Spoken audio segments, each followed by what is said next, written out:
बाबा साहब की कर्म भूमि से हैं और मैं जहां बुद्ध को ज्ञान प्राप्त हुआ उस बिहार से आया हूं। आप तमाम साथियों को क्रांतिकारी जय भीम, अभिनंदन। साथियों, बिना किसी भूमिका के मंच पर बैठे हुए तमाम मंचासीन अतिथि, हमारे सामने बैठे हुए हमारे तमाम भाई बहन,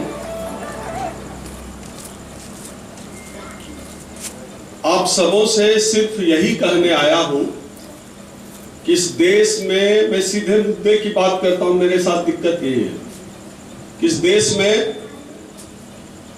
जब वापस हम सबों के गले में हरिया लटकाने की तैयारी है, कमर में झाड़ू टांगने की तैयारी है, हम सब जय भीम कहने को ही समझ लिए हैं कि यही सबसे बड़ी क्रांति है और इसी से बदलाव आ जाएगा। इतने में ही हम लोग मगन हैं।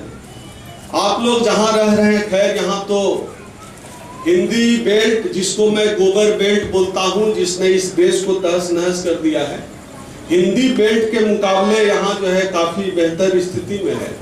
हमारे यहाँ इतनी बेहतर स्थिति नहीं, हमारे यहाँ बहुत बुरी स्थिति है, क्योंकि जो मूल सवाल है उस पर से ध्यान भटकाने की, या जो आरएसएस की 100 साल की तैयारी है, वह अब पूरी तरह से असर दिखाने लगा है, खास तौर पे हिंदी बेल्ट में। हमारे यहाँ जो गोबर पट्टी है, जिसको लोग हिंदी पट्टी बोलते हैं और हम गोबर पट्टी बोलते हैं, वहाँ जो आरएसएस की 100 साल की तैयारी है उसका असर बहुत व्यापक रूप से दिखने लगा। असल में मुझे खांसी है 2 दिन से, चूंकि कमिटमेंट था आने का, इसलिए जो है थोड़ा आवाज भारी भारी लग रहा है। और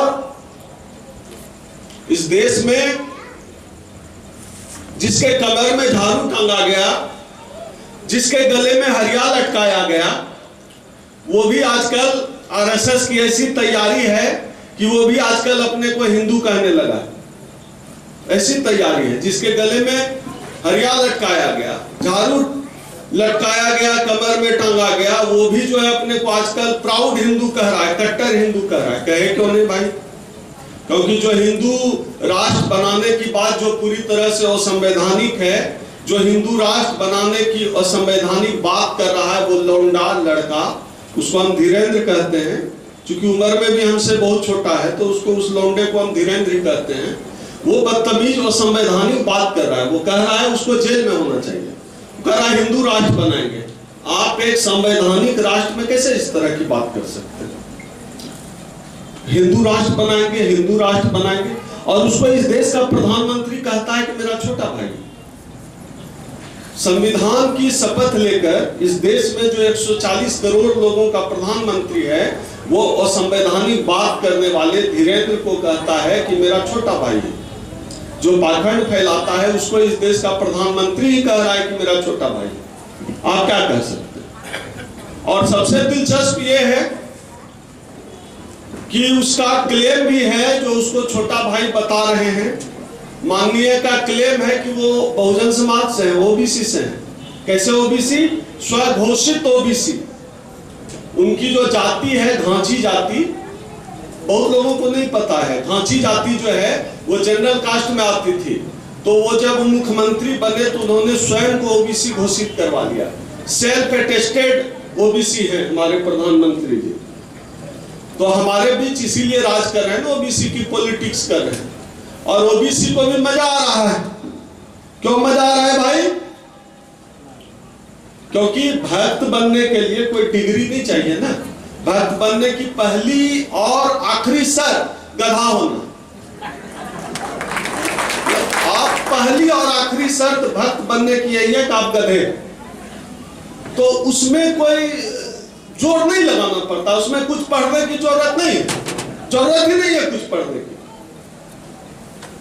और अभी आप लोगों ने एक वीडियो देखा होगा कि 3 लोग जो है दरगाह पे, वो मुसलमानों का जो दरगाह है उस पे जो है वो भगवा झंडा लहरा रहे हैं। अभी 3 दिन पहले की वीडियो है, सब लोगों ने देखा होगा।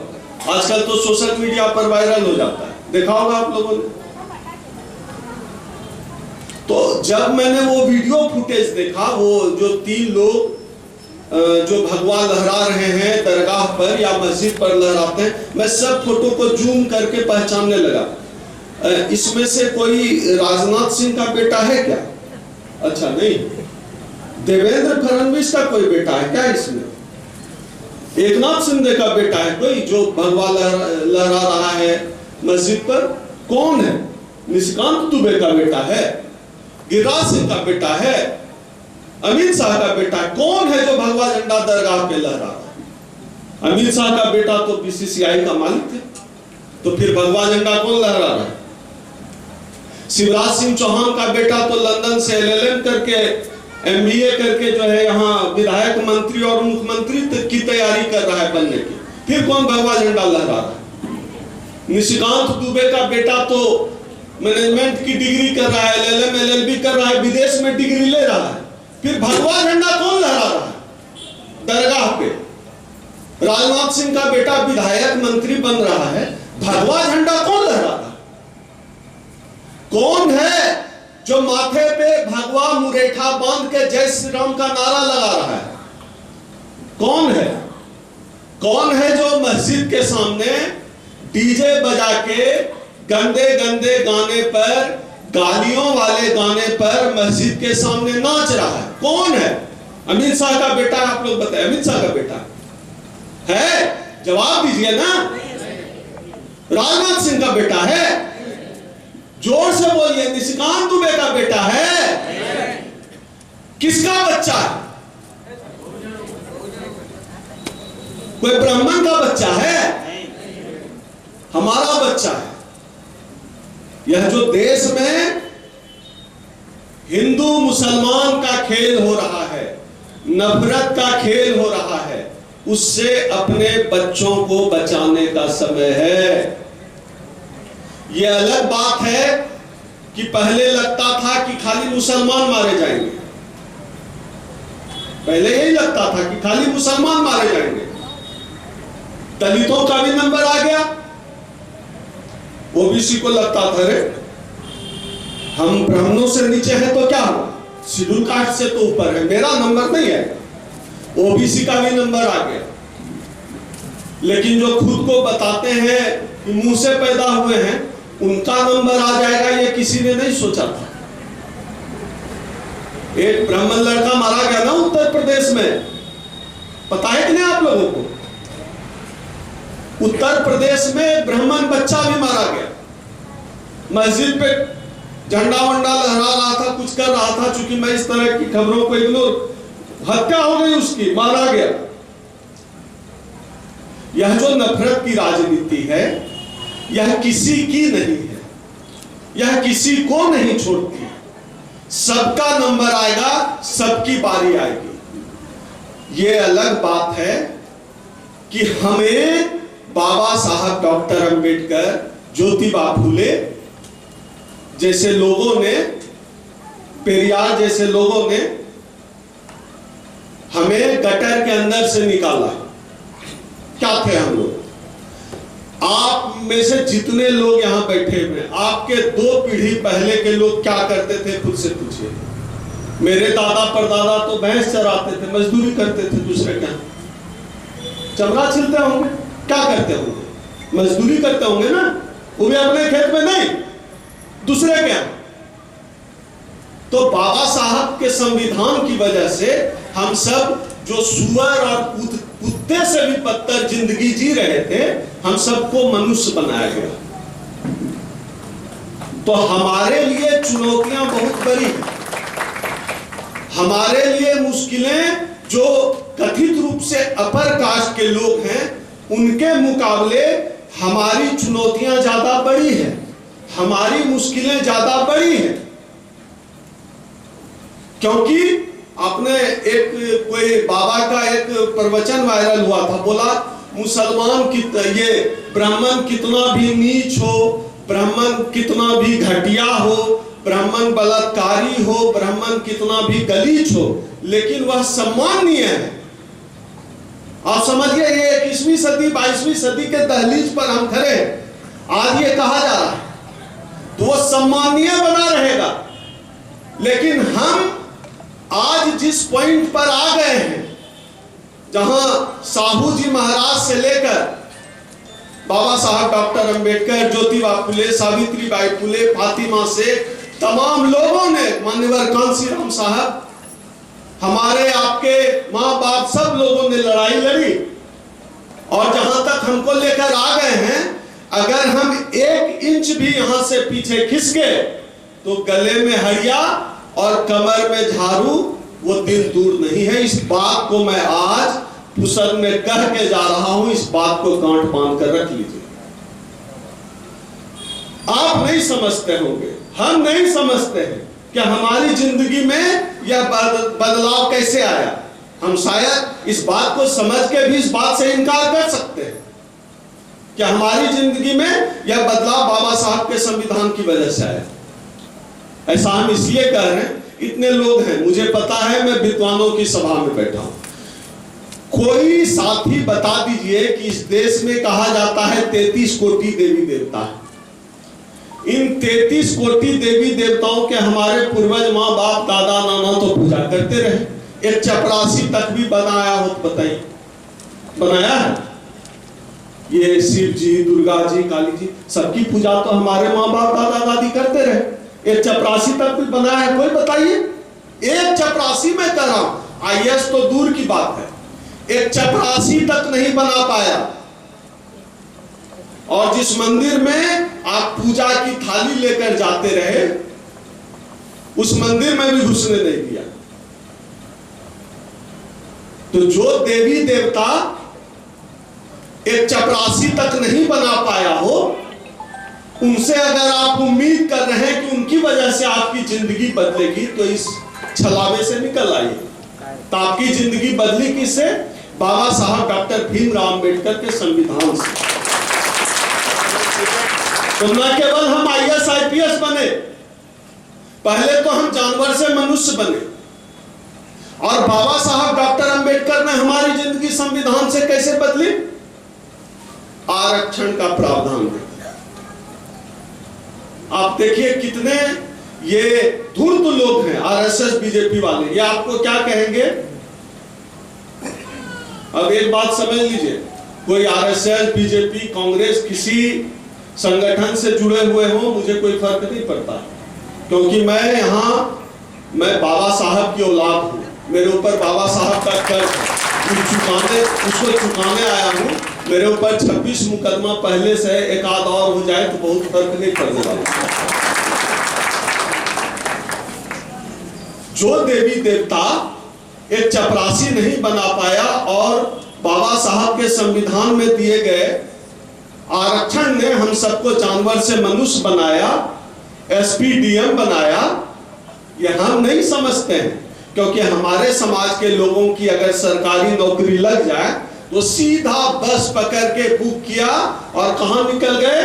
4 धाम यात्रा। ऐसा होता है कि नहीं? नौकरी लगी, आरक्षण से चले गए 4 धाम यात्रा, चले गए माताजी को सोने का नथ पहनाने, और जात बता दो तो अंदर भी नहीं घुसने देगा, किसी मुगालते में ना रहे कोई। यहां इस देश में राष्ट्रपति को भी मंदिर घुसने से रोका गया है। बिहार का मुख्यमंत्री सिवान के एक मंदिर में चला गया तो वहां गंगा से धोया गया। उत्तर प्रदेश का मुख्यमंत्री, OBC मुख्यमंत्री, आवास खाली किया तो उसको गंगाजल से धोया गया। अभी 4 दिन पहले मध्य प्रदेश में नेता प्रतिपक्ष जो कांग्रेस का था, वो मंदिर गया तो बीजेपी के नेता ने मंदिर को धोया है गंगाजल से। पता नहीं ये लोग गंगा के पानी को इतना शुद्ध कैसे मानते हैं। मेरा तो घर गंगा के 100 मीटर दूरी पर है। हमारे यहाँ तो लोग सुबह 90% लोग सारा कार्यक्रम गंगा किनारे ही करते हैं। हम तो कभी जाते भी नहीं, इतना गंदा पानी है। इनके लिए गाय का मूत्र, फैक्ट्री का गंदा पानी वाला जो पानी है वो शुद्ध है, उससे ये पवित्र हो जाते हैं, और हम सट जाएं तो ये अपवित्र हो जाते हैं। समझिए बात को। लेकिन इनसे जो लड़ाई है, इस बड़ी लड़ाई को बाबा साहब ने जीता और हम सबको आरक्षण की ताकत दी। आरक्षण की ताकत तो दी, समाज में जो यह जो दलितों में जो मिडिल क्लास तैयार हुआ है, जो यहाँ पर बैठा हुआ आज कोट पैंट पहन के, कहां से बैठा हुआ? उसी आरक्षण से। मेरे कमीज पे, मेरे शरीर पर 5,000 का एक कमीज है। मेरे दादा नंगे बदन भैंस चराने जाते थे और समाज मुझे हवाई जहाज से बुलाकर यहां लाया। आप समझ रहे हैं? मेरे दादा भैंस चराते थे, भैंस पे बैठते होंगे, बहुत शान आता होगा तो, और मेरा समाज हमको हवाई जहाज से यहां बुलाया है। यह बदलाव कहां से आया? यह मिडिल क्लास कहां से तैयार हुआ? आरक्षण की वजह से। ये बात हम लोग समझे न समझे, लेकिन वो लोग समझते हैं क्योंकि उनका पहला निशाना आरक्षण है। सबसे पहले उन्होंने आरक्षण को कमजोर किया, फिर आरक्षण को खत्म कर दिया। और उनकी धूर्तही देखिए, क्या कहते हैं? मैं कांग्रेस का समर्थक नहीं हूं, लेकिन उनकी धूर्तही को समझिए कि क्या कहते हैं। वो कहते हैं कि अरे कांग्रेस ने 70 साल में देश को बहुत पीछे कर दिया। गधा समझते हो? दलितों पिछड़ों को पीछे कर दिया है? पीछे कर दिया 70 साल में? पीछे नहीं कर दिया, नंगे दलितों के शरीर पर कपड़ा ला दिया, पूमा का जूता ला दिया। नंगे पांव चलते थे, पूमा का जूता पहनते हैं, 4 पहिया गाड़ी से चलते हैं, हवाई जहाज से चलते हैं। ये पिछले 70 साल की उपलब्धि है। मैं ये कांग्रेस की उपलब्धि नहीं कह रहा, ये इस देश के संविधान की उपलब्धि है। इनको संविधान से ये दिक्कत है। इनको संविधान क्यों बदलना चाहते हैं? आप समझिए ना खेल को। ये संविधान बदलना क्यों चाहते हैं? क्या दिक्कत है इनको? कोई दिक्कत है कहीं? बस दिक्कत है कि जो कोई कोर्डलेस माइक है क्या? इनको यही दिक्कत है। इनको दिक्कत यही है कि जो लोग, इनको थोड़ा कम कर दो। इनको दिक्कत यही है कि जो लोग, इसी का आवाज ठीक, इसको बंद कर दीजिए, इसी का आवाज ठीक। इनको दिक्कत यही है कि जो लोग इनके सामने खाट पर नहीं बैठ पाते थे। समझिए मैं क्या बता रहा हूं। इनकी दिक्कत समझिए कहां है? दिक्कत का जड़ कहां है? पत्ता मत हिलाइए, जड़ पकड़िए। दिक्कत यह है जो लोग इनके सामने खाट पर नहीं बैठते थे, वो लोग आज सोफे पर पैर पे पैर चढ़ा के बैठे। इनकी दिक्कत यह है कि जो लोग नंगे बदन रहते थे, आज कोट पहन कर बैठे। इनकी दिक्कत यह है कि जिनको नमक और भात भी नहीं मिलता था, वो आज चिकन मटन खा रहा है, 5 स्टार 4 स्टार होटल में खा रहा है। समझिए दिक्कत। जो नंगे पांव चलता था, वो बुलेट से, आप देखिए बुलेट से चलने पर कहते हैं विश्वगुरु पर भी हम बात करेंगे। इस देश में बुलेट से चलने पर भी हत्या हुई है। पता है? 1-1.5 महीने पहले की ही घटना है। 1-1.5 महीने पहले दलित बुलेट से चल रहा था तो पीट पीट कर हत्या कर दिया। तो इनकी दिक्कत वहां पे है। यहां देखिए, जनेऊ समझते हैं ना? तो एक जनेऊ होता है जो चमड़ी के ऊपर होता है, जो हम लोग देख लेते हैं। एक जनेऊ होता है जो दिमाग में चढ़ा रहता है। तो ये जनेऊ इनके दिमाग में दिक्कत है, वही दिक्कत पैदा कर रहा है। सारा सॉफ्टवेयर वही क्रैश कर दे रहा है। इनकी दिक्कत है जो नंगे पांव चलता था, बुलेट से कैसे चल रहा है, कार से कैसे चल रहा है, भूखा नंगा कोट पैंट कैसे पहन रहा है, नंगे पांव चलने वाला पूमा और एक्शन का जूता कैसे पहन रहा है, लिबर्टी का जूता कैसे पहन रहा है। इनकी दिक्कत यहां है। और हम लोग जड़ नहीं पकड़ पाए कि हमारी जिंदगी में बदलाव हुआ है आरक्षण की वजह से। उन्होंने जड़ पकड़ लिया, इसलिए वो हमारा जड़ काट रहे। तो आरक्षण खत्म कर देंगे, सीधे सीधे कह देंगे कि कल से आरक्षण नहीं रहेगा, तो आप 2 अप्रैल 2018 जैसा आंदोलन कर दीजिएगा। उन्होंने क्या कहा? कि निजीकरण करो, जहां जहां आरक्षण है उसको बेच दो। प्राइवेट सेक्टर में तो आरक्षण है नहीं, क्या किया, सेल बेल केल टेल सब बेच दिया। अब जाइए खोजते रहिए आरक्षण, और बदले में आपको क्या थमा दिया, मंदिर का घंटा, राम मंदिर का घंटा बजाते रहो। जब इस देश में राम मंदिर आंदोलन हुआ था, पुराने लोगों को ध्यान होगा, उसमें एक भी ब्राह्मण मरा हो, मुझे तो ये पता नहीं, मरा होगा क्या? क्या लगता है आप लोग को? क्या लगता है मरा होगा? कौन मरा? सबसे अधिक ओबीसी, सबसे अधिक दलित। लेकिन मजेदार बात यह है कि जब राम मंदिर ट्रस्ट बना, उसमें एक भी ओबीसी नहीं। राम मंदिर के लिए सबसे अधिक ओबीसी जेल गया, राम मंदिर के लिए सबसे अधिक ओबीसी लाठी खाया, राम मंदिर के लिए सबसे अधिक ओबीसी मरा, और राम मंदिर ट्रस्ट बना तो ओबीसी गायब। इस देश का दलित समाज तो जागा हुआ है, ओबीसी के मुकाबले तो दलित समाज बहुत जागा हुआ है। इसलिए आपको दलितों की भागीदारी तो मिल जाएगी हर जगह, कम मिलेगी, आबादी के हिसाब से अभी भी नहीं है, लेकिन ओबीसी गायब मिलेगा। ओबीसी को मजा आ रहा है कांवड़ लेके। अब देखिए मजेदार बात, ज्योतिबा फुले, सावित्रीबाई फुले ओबीसी, लेकिन उसको अपना भगवान मानता है शेड्यूल कास्ट। समझिए, ओबीसी के मुकाबले। एक बार किसी ने मुझसे पूछा कि आखिर ओबीसी क्यों नहीं मान रहा है। हमने यही कहा कि शेड्यूल कास्ट का भगवान है अंबेडकर, फुले, पेरियार, ओबीसी का भगवान है कृष्ण और राम, यही अंतर।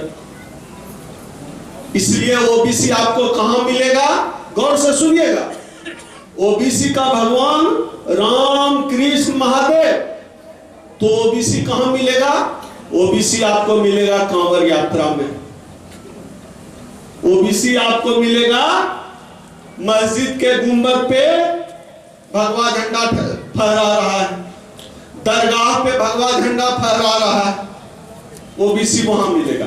ओबीसी कहां नहीं मिलेगा, इस देश का जो पीएमओ है, प्राइम मिनिस्टर ऑफिस, जो पूरा देश चलाता है, वहां कितना ओबीसी है, 225 सेक्रेटरी मिलकर पीएमओ में देश चलाते हैं।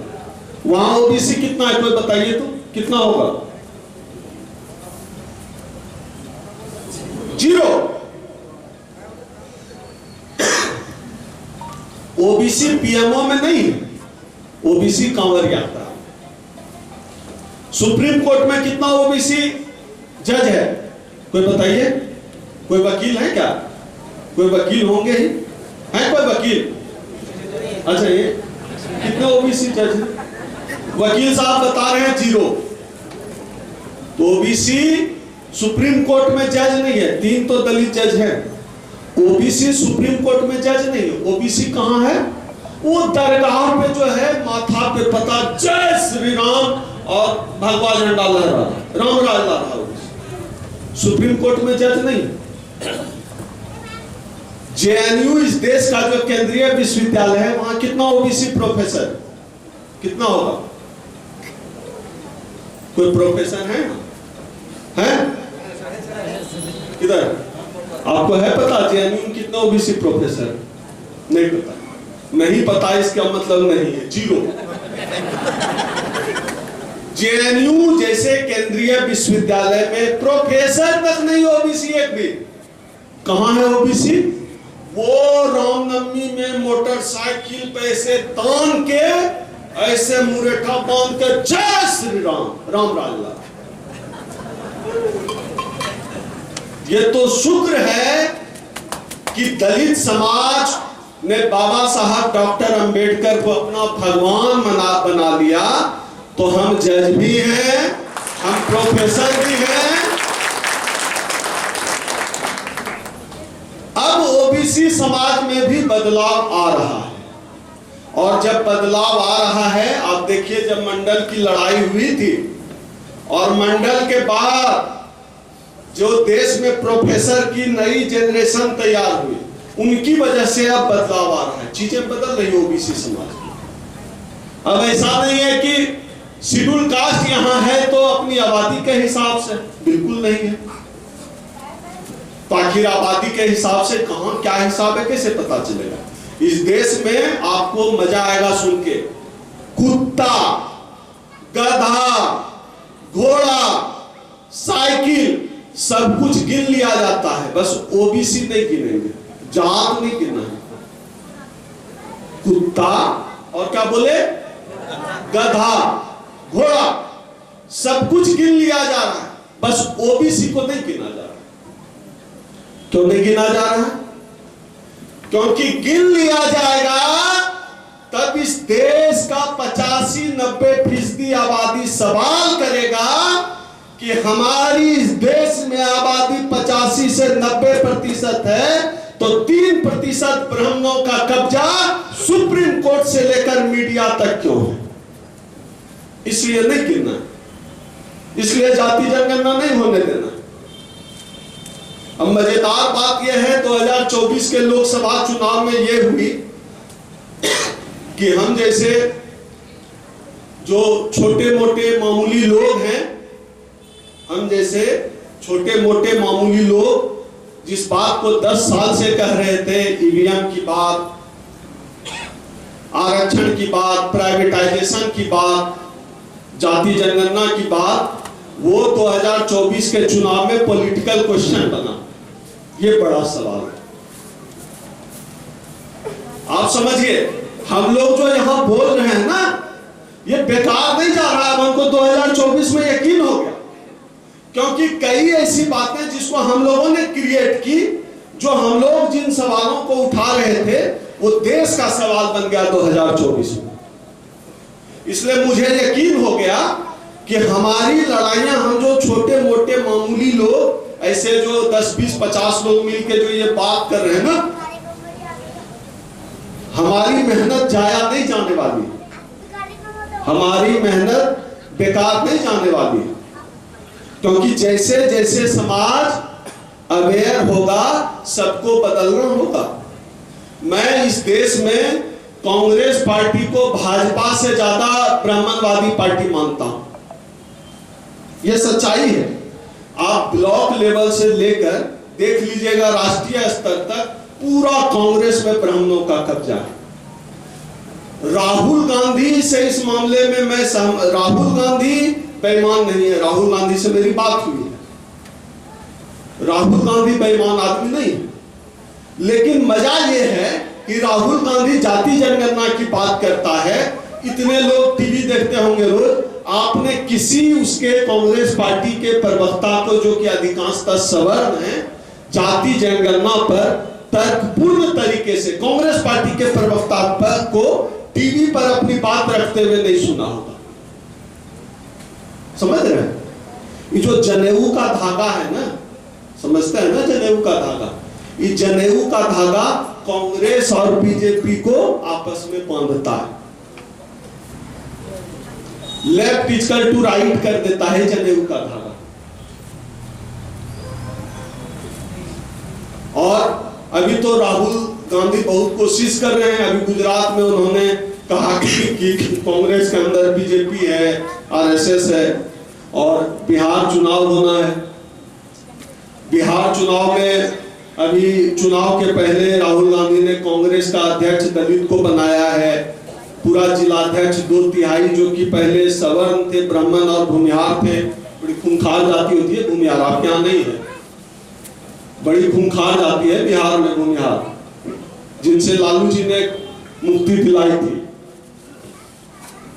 अच्छा, लालू जी से याद आ गया मुझे, लालू जी को हमारे लोग भी कह देते हैं चोर। हम बिहार के हैं भैया, हम बताते हैं लालू जी क्या है। मेरे यहां से सामंत जो है, पाछा गाय का जो बच्चा है खोल के लेके चला गया था। जब लालू जी की सरकार आई ना, किसी की उसके बाद ऐसी हिम्मत नहीं।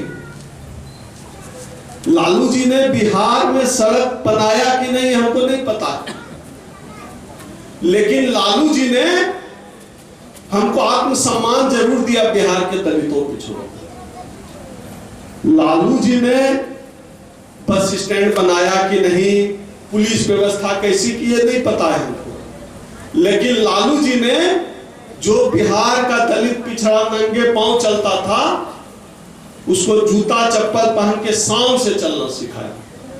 लालू जी ने ये किया।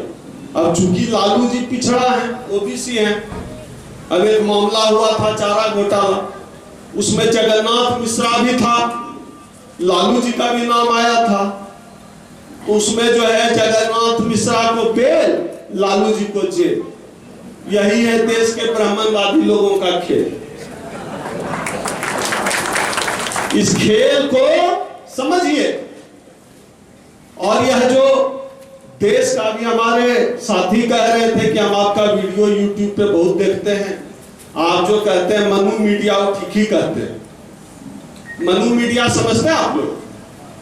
मनु मीडिया नहीं समझते हैं, समझा देते हैं।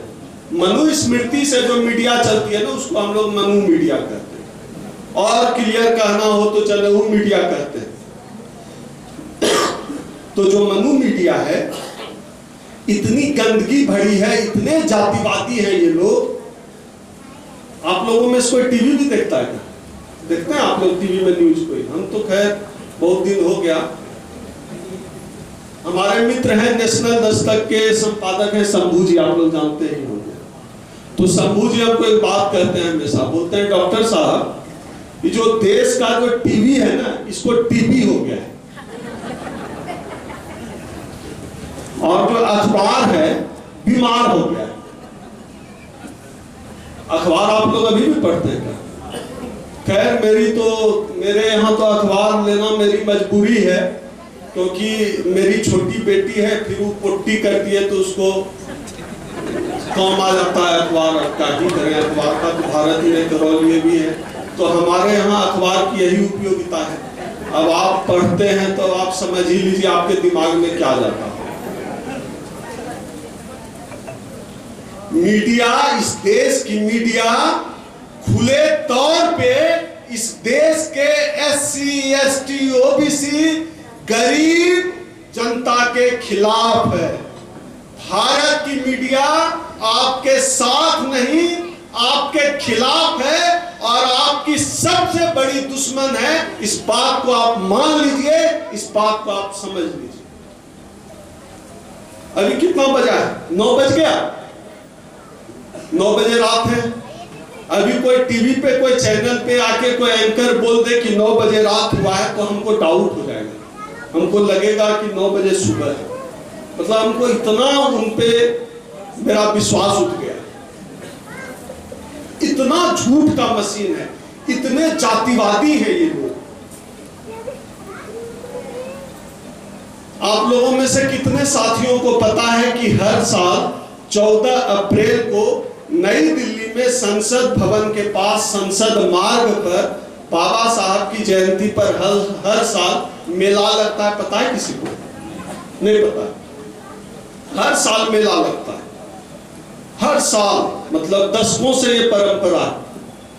और उस दिन संसद का दरवाजा खुलता है, देश भर से लोग आते हैं, बाबा साहब की मूर्ति पर जो है श्रद्धा सुमन अर्पित करते हैं, और हम जैसे लोग वहाँ अपना स्टॉल भी लगाते हैं। बाबा साहब का लिटरेचर बिकता है, अलग अलग संस्थाएं अपना स्टॉल लगाती है, बहुजन समाज का राष्ट्रीय स्तर पर गेट टुगेदर होता है। ये परंपरा है लंबी।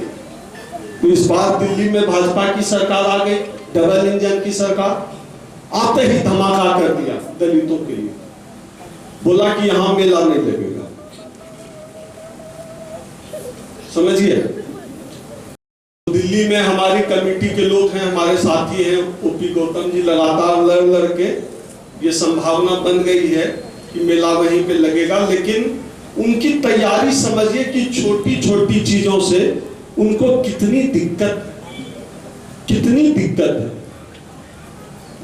जो लोग बाबा साहब की मूर्ति नहीं बर्दाश्त कर पा रहे, बाबा साहब से आज भी इतनी नफरत करते हैं कि बाबा साहब की मूर्ति अंधेरे में तोड़ देते हैं। अंधेरे में इसलिए तोड़ते हैं क्योंकि उनको पता है कि रोशनी में तोड़ेंगे तो उनका क्या क्या टूट जाएगा। कायर तो है ही। तो बाबा साहब की मूर्ति से नफरत है, बाबा साहब के विचारों से नफरत है, इतनी नफरत है। आपको क्या लगता है कि जो लोग बाबा साहब से इतनी नफरत करते हैं, जिन लोगों ने हमको पानी तक नहीं पीने दिया सार्वजनिक तालाब से, वो लोग पसंद करेंगे कि आप कोट पैंट पहन के घूमिए? ऐसा ही चमकने वाला कोट पैंट बर्दाश्त करेगा जी? सोफा के पैर आप देखिए कैसे पैर पे पैर चढ़ा के बैठे हो, ये बर्दाश्त होगा किसी मनुवादी को? होगा बर्दाश्त? बर्दाश्त ही नहीं होगा। तो आपको कैसे बरगलाएगा?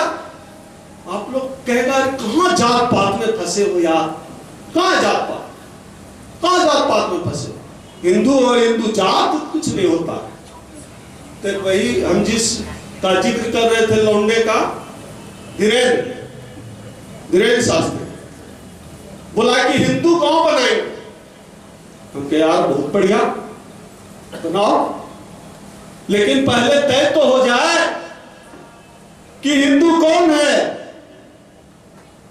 कोई जाटव है, कोई मातंग है, कोई महार है, कोई चमार है, कोई मेहतर है, कोई पासवान है, कोई यादव है, कोई कुर्मी है, कोई कोयरी है, कोई कुशवाहा है, कोई ब्राह्मण है, कोई राजपूत है, कोई ठाकुर है। हिंदू कौन है पहले तय हो जाना चाहिए। तो हमने कहा कि धीरेन्द्र, तुम जो हिंदू गांव बना रहे हो, 3 माले का बन रहा है, 4 माले का, तो टॉप फ्लोर पे कौन रहेगा? बाभन? थर्ड फ्लोर कैसे, क्या सिस्टम होगा? कौन किस फ्लोर पे रहेगा? अच्छा, एक ही फ्लोर पे ब्राह्मण और भंगी, जिसको वाल्मीकि बोलते हैं, यहां क्या बोलते हैं? भंगी। तो एक ही बिल्डिंग में भंगी रहेगा और ब्राह्मण रहेगा, रह लेगा ना? डिक्लेरेशन कराओ। अच्छा, सब हिंदू गांव है तो भंगी भी है, ब्राह्मण भी है, शादी भी होगा ना आपस में। सब हिंदू है, होना चाहिए हिंदू हिंदू में शादी। जैसे भंगी भंगी में शादी होती है, ब्राह्मण ब्राह्मण में शादी होती है, तो हिंदू हिंदू में काहे नहीं होगा? अगर हिंदू है तो नो शादी कराओ। क्या अब धीरेन्द्र शास्त्री पता नहीं इस बात का जवाब कब देगा, क्योंकि बात तो मोहन भागवत भी कहता रहा है कि सब हिंदू है। हमने कहा कि भाई ताऊ जी किसको कहते हैं? ताऊ यहां कहते हैं, पिताजी के बड़े भाई को क्या कहते हैं? बड़े पप्पा। तो मोहन भागवत को वही कहते हैं, बड़े पप्पा। बताओ, अगर भंगी भी हिंदू है तो 100 साल से ज्यादा हो गया, किसी भंगी को, किसी महार को, किसी मेहतर को, किसी यादव को, किसी कोयरी को, किसी कुर्मी को क्यों नहीं आरएसएस का हेड बनाते हो? मैंने मुसलमान से लड़ना हुआ तो हिंदू, शादी करने का बात करेंगे तो छोटा जा, आरक्षण के लिए लड़ाई लड़ेंगे तो छोटा जा, नीच, महार, चमार, मेहतर, भंगी। घोड़ी पे चढ़ के शादी करने जाएंगे तो पीट के मारेंगे।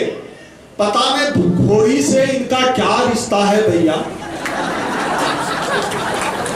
मैंने तो आप ही लोग समझिए, पता नहीं, हम तो आज तक नहीं समझ पाए हैं। हम लोग घोड़ी पे चढ़ के जाते हैं शादी करने। अब मूंछ रख ले तो दिक्कत, मूंछ रख ले तो चमार होके मूंछ काहे रखे हो? बुलेट पे चढ़े तब दिक्कत, तब छोटा जा। मुसलमान से लड़ाना हुआ, कट्टर हिंदू हो, चढ़ जाओ मस्जिद पे। अब हिंदुत्व, अब लग रहा है कि हमने फिर धीरेन्द्र शास्त्री से दूसरा सवाल कहा। हमका आजकल तो हिंदू साबित करने के लिए मस्जिद के सामने डीजे पर नाचना भी पड़ता है।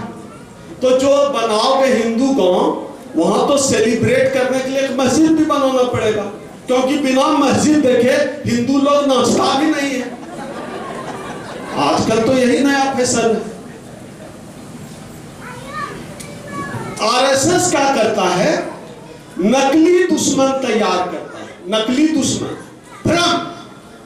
भ्रम मतलब वो है ही नहीं, एग्जिस्ट ही नहीं करता है वो चीज, लेकिन आपको बताया जाता है कि वो है। देखो देखो ये मुसलमान, मारो मारो, अरे भाई मारो। आज तक एक मुसलमान आपके आरक्षण के खिलाफ खड़ा हुआ? मुसलमान आपका दुश्मन कैसे है? कोई दलित घोड़ी चढ़ता है तो मुसलमान मारता है, फिर मुसलमान हमारा दुश्मन कैसे हुआ? मुसलमान हमसे भेदभाव करता है, मुसलमान हमसे छूने के बाद कहता हम पवित्र हो गए, फिर मुसलमान हमारा दुश्मन कैसे हुआ? गधा समझ रखे हो क्या? जब चावदार आंदोलन चल रहा था, बाबा साहब के साथी आंदोलन से लौट रहे थे, तो ये जो कट्टर हिंदू बनते फिरते हैं ना, इन्होंने अटैक कर दिया था।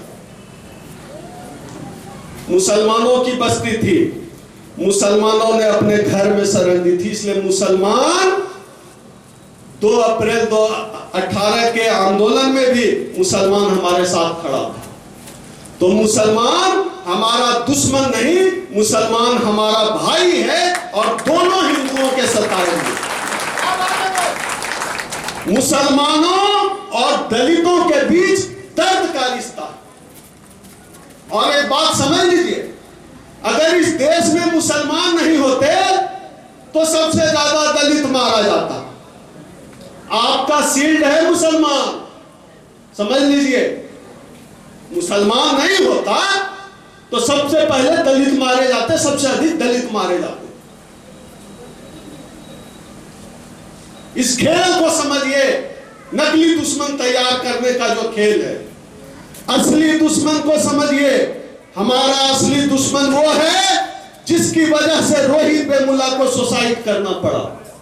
हमारा असली दुश्मन वो है जब हम शादी करने घोड़ी पे चढ़ के जाते हैं, जो हमें पीटता है, मूछ रखने पे पीटता है, जो मटका का पानी 6 साल का बच्चा पी लिया, उसको पीट पीट कर टीचर मार दिया। हमारा दुश्मन असली वो है। अब हम इस खेल को समझते हैं। असली दुश्मन को पहचानना पड़ेगा, नकली दुश्मन के भ्रम से निकलना पड़ेगा। हमारे सामने थोड़ी बहुत चुनौती नहीं है। अभी तुलसी गवाड, आप लोगों ने नाम सुना ही होगा, अमेरिका में बड़ी पदाधिकारी हैं डोनाल्ड ट्रंप के वहां। उन्होंने कहा है, आज का या कल का ही वीडियो है, ये जो ईवीएम है वो हैक होता है, हो सकता है आसानी से। आप इस दुनिया का सबसे बड़ा टेक्नोक्रेट किसको मानते हैं? सबसे बड़ा टेक्नोक्रेट एलन मस्क। सब लोग सहमत हैं इस बात से? एलन मस्क, जिन्होंने अभी सुनीता विलियम्स फंस गई थी तो उनको लेकर आए वहां से। एलन मस्क जो ट्विटर को खरीद के एक्स नाम रखा, उसके मालिक, जिन्होंने बिना ड्राइवर की कार टेस्ला बनाई, जो अभी मंगल और चांद पर बस्ती बसा रहे हैं, दुनिया का सबसे बड़ा टेक्नोक्रेट। वो कहते हैं कि मैं कंप्यूटर का खिलाड़ी हूं, ईवीएम हैक हो सकता है। और हमारे यहां लोग कहते हैं भाई ईवीएम हैक नहीं हो सकता। बड़े भोले हैं, बड़े भोले हैं ये लोग। किसका बच्चा है भाई? पकड़ के रखिए। बड़े भोले हैं ये लोग।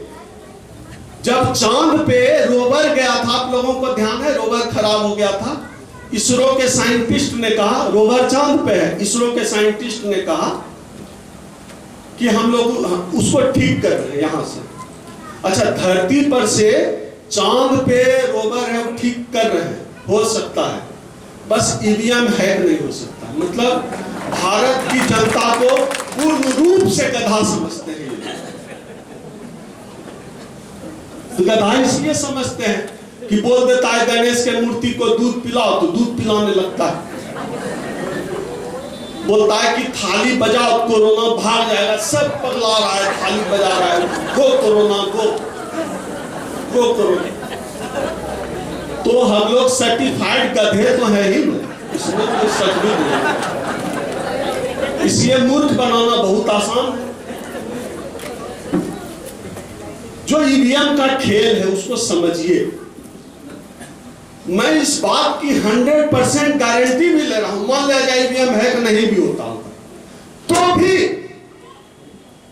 जिस आजादी के लिए, जिस वोट के अधिकार के लिए हमारे पुरखों ने इतनी कुर्बानी दी, उस पर हमको ट्रस्ट होना चाहिए, इकबाल होना चाहिए। और हम मानते हैं कि ईवीएम बेईमान मशीन है, ईवीएम से बेईमानी हो सकती है।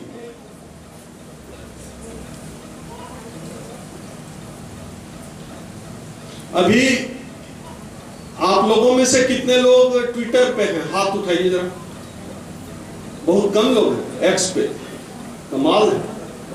एक्स पे आइए, फेसबुक पे अब रील है बस।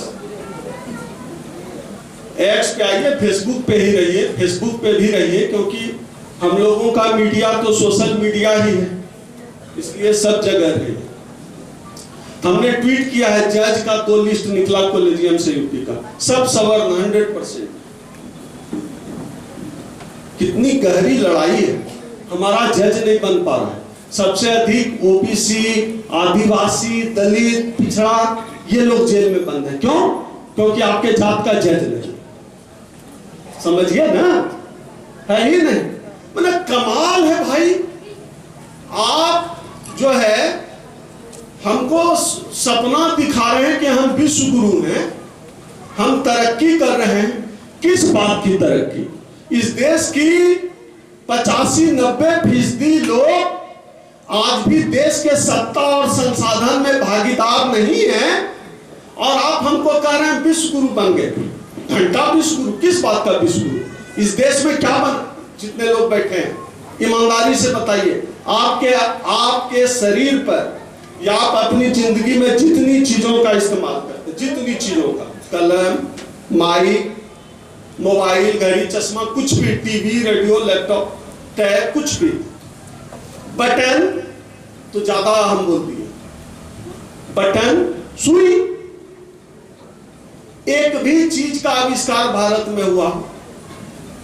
एक चीज बताइए, एक चीज कोई बता दे, एक चीज जिसका आविष्कार भारत में हुआ, कोई बताइए।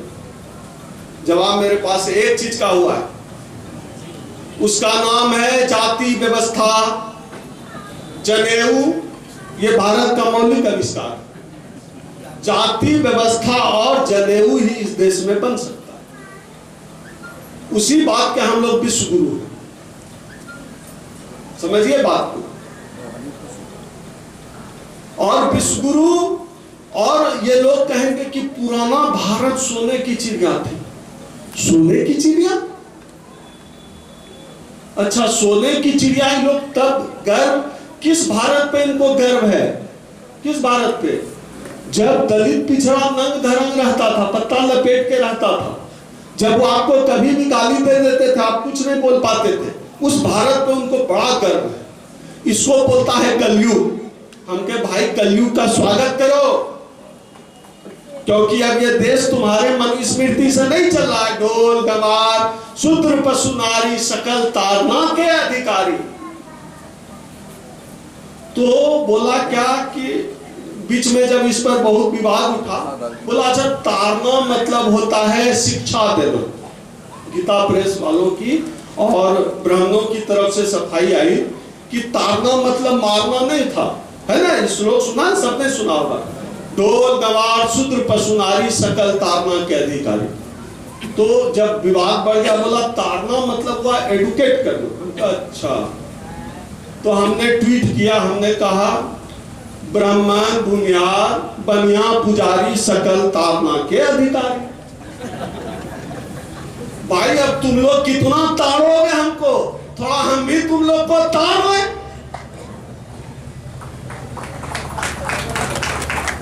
तो यह कलयुग है दोस्तों, इस कलयुग का स्वागत करिए और इस कलयुग को बनाए रखना है।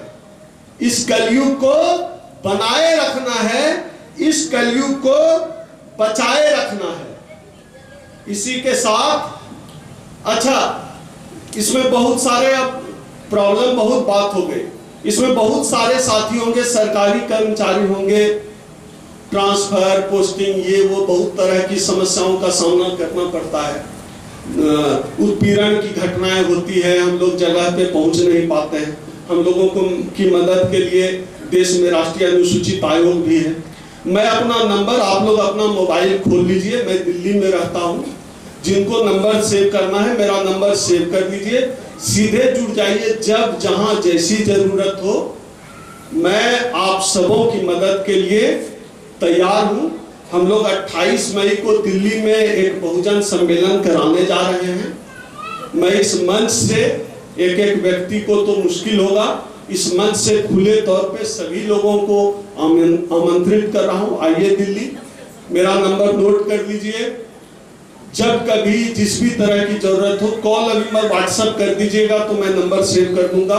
पुसद जरूर लिख दीजिएगा। मेरा नंबर है 8743915595,